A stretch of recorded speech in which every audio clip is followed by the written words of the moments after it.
В Башкортостане стартовали Дни народного здоровья. Об этом поговорим сегодня в программе «Интервью». Здравствуйте, я представляю гостя в студии Ирина Николаева, главный врач Республиканского кардиологического центра, главный внештатный специалист-кардиолог Министерства здравоохранения Республики Башкортостан. Ирина Евгеньевна, здравствуйте.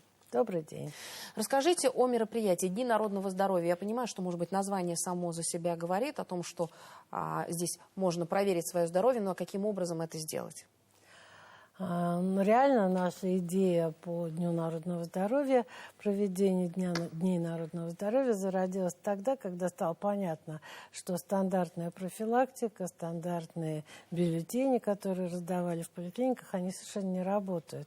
Для того, чтобы человек понял значимость своего здоровья и необходимость заниматься своим здоровьем, нужны были какие-то другие инновационные методы. И 11 лет назад мы впервые провели Дни народного здоровья в Республике Башкортостан.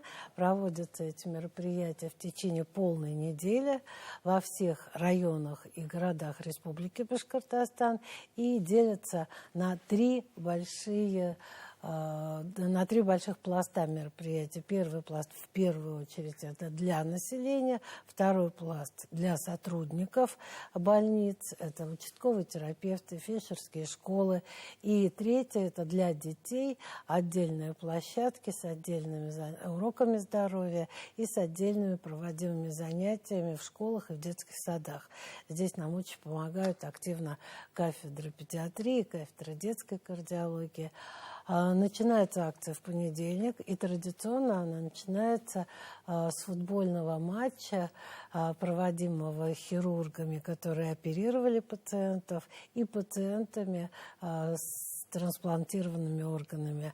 Такой очень трогательный матч, который в то же время сильно показывает, насколько важно проводить лечебные мероприятия вовремя и как здорово живут люди, которые уже перенесли трансплантацию органов, они продолжают рожать детей, они продолжают жить активной жизнью. Они могут заниматься, конечно, не в полной мере, но все-таки спортивными мероприятиями. И вот такой вот матч проводится 11 год подряд и показывает, как важно сохранять здоровье, как важно жить полноценной жизнью, как важно иметь все возможности для того, чтобы взрослая жизнь и жизнь в пожилом возрасте была активной. И в тренде нашего современного общества, в современной медицине, конечно, увеличение продолжительности жизни без сохранения активного компонента, это уже не столь важно, насколько важно, чтобы пожилые люди были здоровы, чтобы они могли активно участвовать в развитии общества, в мероприятиях, которые проводятся. На второй день мы традиционно проводим конференцию для всех докторов, это и участковые терапевты, приезжают и подключаются в онлайне терапевты из других районов. Мы приглашаем, как правило, федеральных лекторов. Они рассказывают о новинках в медицине. То есть такой образовательный пул для именно медицинской общественности тоже присутствует. И вторник и среда – это мероприятия, которые проводятся в детских, школьных, дошкольных учреждениях. И наши профессора, ассистенты кафедры проводят уроки здоровья для детей. Также уроки здоровья проводятся и в кардиоцентре. У нас сейчас есть музей, который уже полюбился жителям города. Приезжают школьники, мы рассказываем в музее, как развивалась кардиология, какие этапы пришлось пройти, какие были проблемы, какие были сложности. И детям очень нравится проводить уроки здоровья именно там. У нас есть уже соглашение со школами города Уфа, и такие уроки мы проводим по определенному расписанию. Все как в школе. Расписание у нас тоже есть. В среду мы проводим такое глобальное городское мероприятие «День города». Мы проводим в Уфе.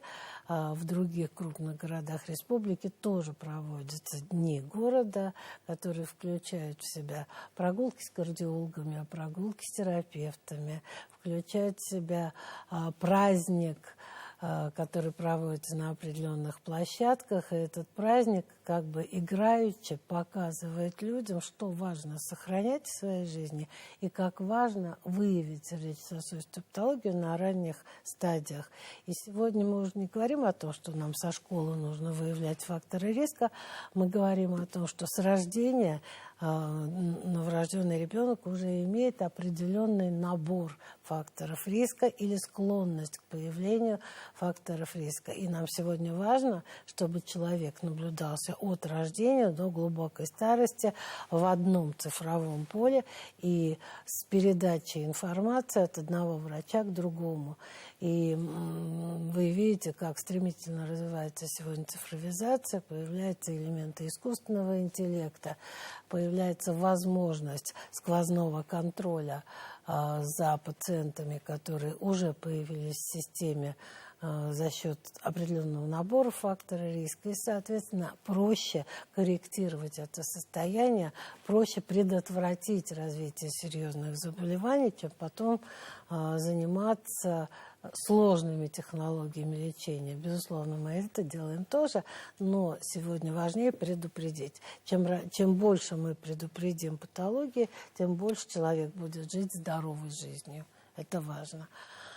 И, соответственно, в рамках этого же мероприятия мы приглашаем специалистов других специальностей, не только кардиологи, принимают участие и фтизиатры, и профилактологи, и онкологи, и мы проводим осмотры, насколько это возможно, на площадках. Мы проводим анкетирование пациентов, и уже по этим анкетам, только по этим анкетам мы выявляем склонность к развитию сердечно-сосудистых заболеваний.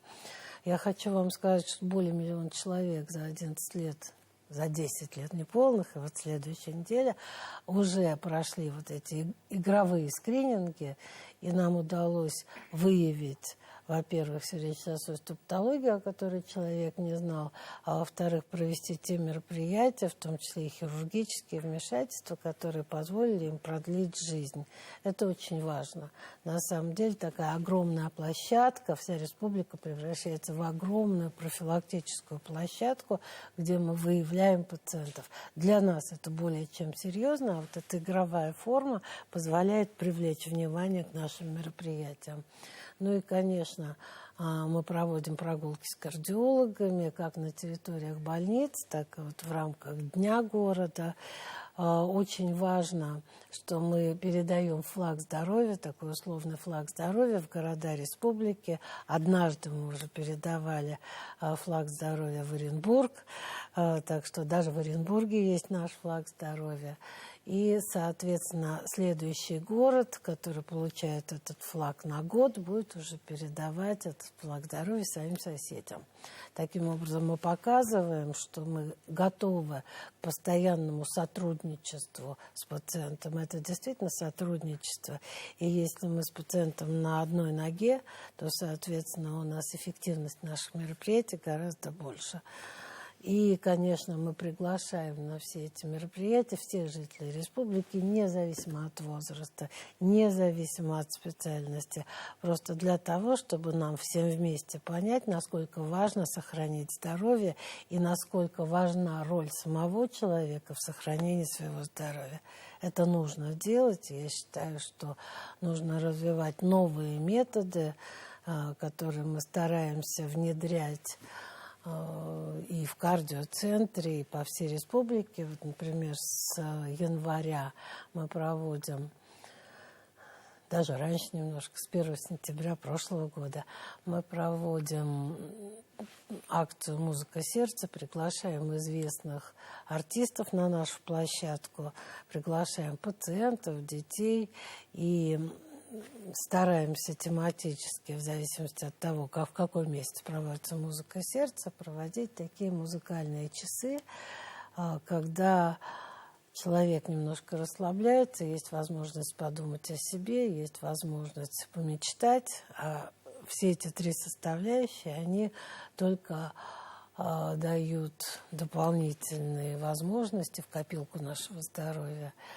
Поэтому важно сегодня понимать, что независимо от внешних обстоятельств, независимо от того, что происходит вокруг нас, независимости от того, насколько сложно бывает в этой жизни, самое важное – это сохранять свой мир, помогать людям, которые рядом, стараться быть здоровым, нужным людям, ну и по возможности делать максимально, что зависит от тебя, для того, чтобы вокруг мир становился ярче, красивее, добрее, и чтобы наше здоровье сохраняли мы сами.